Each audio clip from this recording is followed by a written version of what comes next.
I'm strong, I'm sure, I'm in control. A lady with a plan, believing that life is a sweet little package I hold in my hand. Napadaan sa sabungan, may nagsisigawan. Nung aking tignan, manok na pula, mukhang matapang. Kita kita sa aton nga Sentro Serbisyo Showdown. SSSS. Damo ba? Si Loren Pait Piedad ang aton nga pambato gikan sa blue corner. Kag si Mira Nicole Magbanwa sa red corner. Oh. Ikaw ba lang makumpetensya kagit sa ako na sige na. Pila ko na tong baliligad. Kung lain akong mudo, ang TF nyo nga dawa, talent fee. Kung maayo galing mudo ko, 500 lang kamo. Kung lain akong mudo, tag isa-isa ka mo kalibo. Sulugasan, Loren. Gimpaon si Loren. So dapat maglain yun ang mudo ko. Ha? Batrip pa sa Loren. Kaya kung ako mabatrip siya, lapit ako di siya, basta si kuhon niya. Ano kas kuhon? Kuhaon ko niyo. Oh, hindi. Kabalo ka mano sa TV kantahan na nimong so gina-match up lang naman sa producer. Amal sa producer dapat subong may kantagit. Kaya hindi pwede nga public service balita. We have the entertainment git nga package. Halin sang alas 7 pag-abot yun, di nag-practice. Nag-practice na gid siya? Oo. Ari siya. Sa iya ang bahanon. Alas 9 galay nag-abot. Ikaw guro yan nag-abot. Sa Just Another Woman in Love, si Inday Loren. I'm strong, I'm sure, I'm in control. A lady with a plan, believing that life is a sweet little package I hold in my hand. I've got it together, they call me the girl who just what to say and do.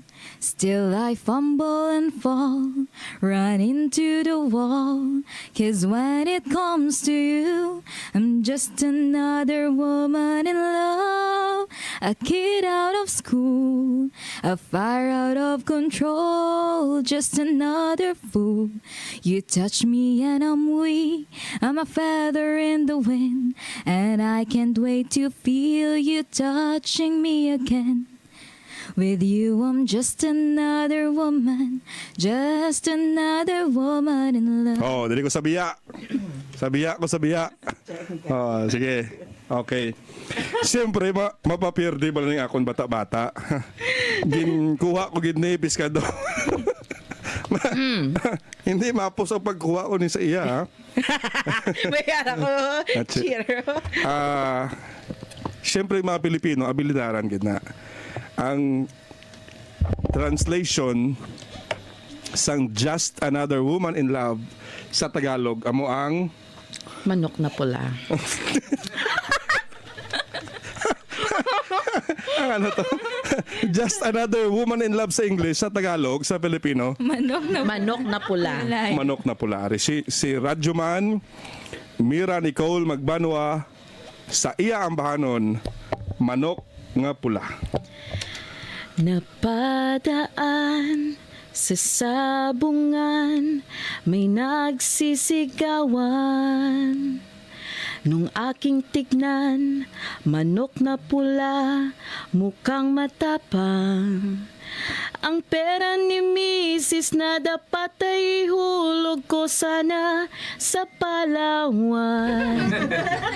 Aking pinusta sa manok na pula, mukhang tatamayan, nagsimula ang salpukan. Manok na pula, biglang tinamaan, nagewang-gewang. Sa isang iglap lang, ako'y kinabahan. Di na nakatayo, patay na puruhan. Ang perang hulog sa Palawan, tinalo ko sa sabungan. Sige, last na lang. Ang two lines ang Just Another Woman in Love and then sugpunan mo sa manok ka pula. Sige. Ang extra lang. Ang chorus lang. Iuna na yung microphone mo. Just another woman in love, a kid out of school, a fire out of control, just another fool. Di na nakatayo, patay na puro. Pero ang hulog sa Palawan, tinalo ko sa sabungan. Kita mo lagi. Kalayo-layo. Why ko kabalo ko na yung sugot? Ang mga Pilipino, kanami sa kanta nga, Just Another Woman in Love. Dasun, intrahan mo yasang manok na pula. Ano naman? Tino naman dasun. Sige na rin ang inyong premiere. Yay! Ano pa gidason? Gusto mo? Ano naman, boss, sir? Ano naman nga ka song, boss? Matakwarta yun. Ariwa. Ang selos, ano na gani? Ang Si, iya. ano na. 500, 500. Yay! Ano mga sa sentro servisyo? Madamo gid nga salamat kay Idol Radyoman Ives Montesilio kag sa SSS Central Servicio Ano Showdown. mga kay... Boss naman. Kantayin niyo, boss. Okay. Ano naman ba sa? Boss, sir? Nanad ba?